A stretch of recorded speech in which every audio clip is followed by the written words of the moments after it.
औरंगजेब ने जगन्नाथ मंदिर को गिराने का आदेश दिया था, इसे कैसे बचाया गया?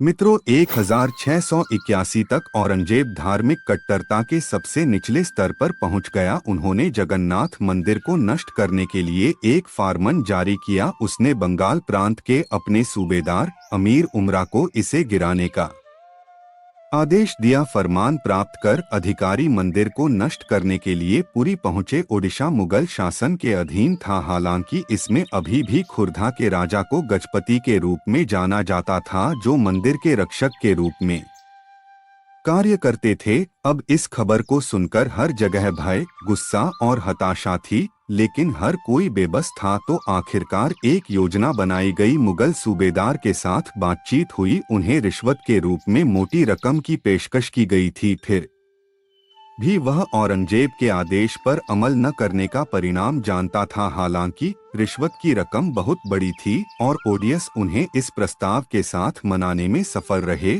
और उन्होंने आखिरकार जोखिम उठाने का फैसला किया और किसी तरह औरंगजेब को आश्वस्त किया कि उसका आदेश हो चुका है। भगवान जगन्नाथ की प्रतिकृति बनाई गई और उसे गुमराह करने के लिए दिल्ली में औरंगजेब के दरबार में भेजा गया। मंदिर को स्थायी रूप से बंद कर दिया गया था।